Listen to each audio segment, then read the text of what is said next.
Hi guys, good evening. Today we'll be talking about how to target Frcpath part 2 in first attempt.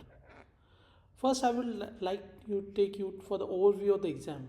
It is 2 days of a drilling procedure where you have surgical histology 20 cases, cytopath 80 cases, long cases 4 cases, macroscopic or gross 4 cases, OSPE 2 stations, frozen cases 6 cases. Then for the surgical patch short cases, you'll be given 20 cases provided in 10 pairs of hematoloxin and eosin slides in 20 minutes slots over. And it will go on for a 3 hours 20 minutes without any break. And basically it is a written component of the exam. It is a balanced mixture of neoplastic and non-neoplastic. Good thing is that you are not supposed to know about neuropath and transplant path, which is not included in. The cases can range in difficulty from straightforward cases to readily diagnosable on on a single H&E, and for more complexes which require more detailed description. Differential diagnosis and special techniques and cases not capable on diagnosis on a single slide always prompt an approach for further techniques and extra blocks in specialist opinion. Cytopath, you have had mostly 8 now. Non-gynec cytology. Gynec cytology is not a part of FRC part 2. That's a good thing for you all. And basically, you have to finish and each 20-minute slots on the first morning of the exam. Long cases, it's a big drilling session. You are supposed to do a 20-minute sessions of 4 long cases, which mostly conventionally covers singly H&E stain slide with additional stains like IHC, immunofluorescence, microscopy, and mostly what we get mostly is renal biopsies, lymph node, or skin. So, and it is also a written component of the exam. Macroscopic of gross viva, 4 cases will provide in the form of photographs. The most important thing what you have to do, you have to mark the area from where you would be taking the section, because this is not a written exam. Remember, you have to come and speak to the examiner. There will be 2 examiners who will be questioning you on all this, so you have to be well aware of the grossing techniques, and please correlate with the data sets, because there is a difference in the way we gross here and the way it is grossed in UK. So be aware of those things. What sections are the most important to you? So mostly the questions which are asked: how would you approach the case? What type of sections would you like to take? And which are the most important sections? So these are the most important things. But this is something which you do it every day. Only thing is, because you have to be aware of the UK techniques. So what other different techniques they are following? Then is OSPE 1 and 2. There are two OSPE 1 and OSPE 2. OSPE 1 is conducted face to face, and OSPE 2 is a written exercise only. OSPE 1 is one which is based directly on the management of the clinical governance, or it is mostly a MDT type of case. Then is frozen section. There will be 6 cases to be covered, and you're given a 20-minute session and 3 cases per station. So, and it is also a viva. So write your points carefully, because nothing is, your written paper will not be taken by the examiner. So you have to tell face to face discussion with the examiner what you feel about the frozen section. But don't be afraid. These are cases are the regular cases which we see every day. So don't be afraid of frozen section. Then is how to plan for the exam. This is the most important aspect when you start planning for the exam. First thing which comes to your mind: should I resign from the job, or how many hours do I need to study, and what to study? So I thought, making this easier, remember first, this is a practical exam, not a theory exam. When you attempt the exam, you write the description the way you write every day. Your brain is very stressed. At the end, you do what you do every odd day.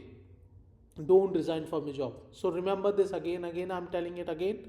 Don't resign from your job. Try to sign out more variety of cases, and even start looking at cytology cases if you don't sign out every day. Non-gynec cases are only submitted, so no, don't worry about gynec cytology. Researches, I had a very little time in from day to day reporting, so which was really thing which helped me for this part 2 examination. And I attempted 10 years short cases from the site virtual pathology leads UK. It's a very wonderful site, very well done, and hats off to the UK people who have created this slide for students like us who can access the sites, access the cases free of cost. And it is beautiful site. Please go through this, at least go through the 10-year papers. And even I looked at slides under the organ system like lymph nodes, liver, soft tissue, GI, because some of the IHCs which we don't have in house, you can get an access to understanding what type of IHCs they use for diagnosing lymphoma also. And there are many beautiful lymphoma other than the lead site.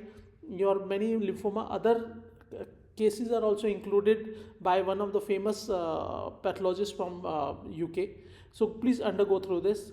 And I also use the data sets from Frcpath, and I tried correlation with CAP cancer protocols, which I normally use it every day. And I did refreshment through the data manual for grossing for update on the macroscopic viva. I read through some of the important NCCN guidelines also for molecular OSPE, example endometrium, ovarian, lung and breast. And I spoke to one of my oncology friend also regarding the molecular test implication in treatment, which really helped me a lot. Then I glanced through my old Ackerman, nearly whole of the book, tried reading all the cases which I attempted, and tried correlating with the pathology outlines also. I had got a blue books online which I had taken a subscription, so I used that resource also.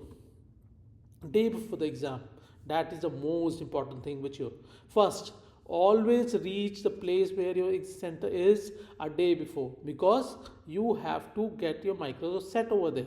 So you have to reach the exam center a day before to set up the microscope. Some of the center will give you a microscope, otherwise you have to carry your own microscope.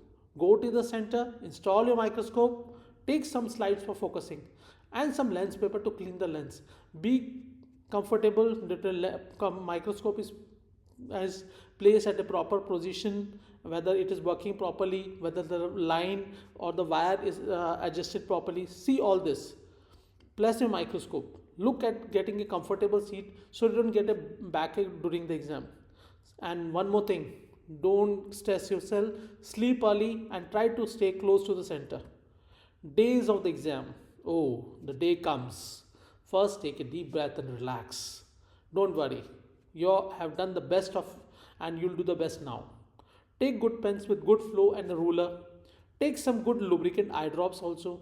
Some non-noisy snacks also, because while during the exam you really sometimes feel low glucose. So take some non-noisy snacks over there.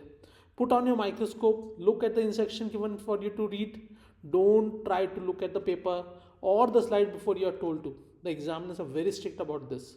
And you're not allowed to keep any digital device with you. Preferably avoid taking your phone with you. Otherwise, there are places where they can keep your phone, but better to avoid it when it is of no use. Take an analog watch, because timekeeping is very important. And fill in your details properly in the exam paper. Look again what your admission number is. And normally they start with cytology or small cases. Depends on what your roll number falls in. Don't panic. Start looking at the slide. If your first case which you look up, you are not able to answer, don't stop wasting more of your time on that. Move to the next. Always try to write the impression first. That is the most important thing which I learned on the first day of my exam, and second day I try to use it. And always keep a space for microscopy and comment, and then write a comment. Don't spend more than 5 minutes for each case.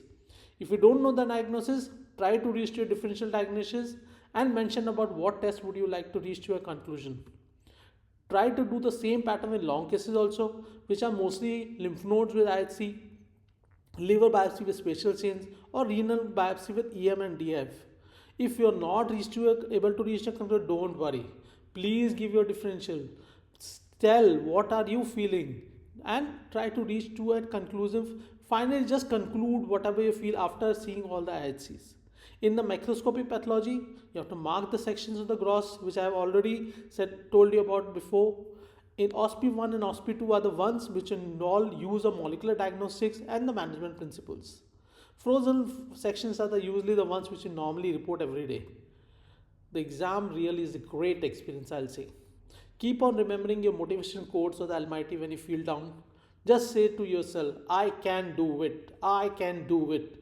And please mail me if you have any queries to my email ID pathologymentor@gmail.com, and please do subscribe to my channel. Thank you.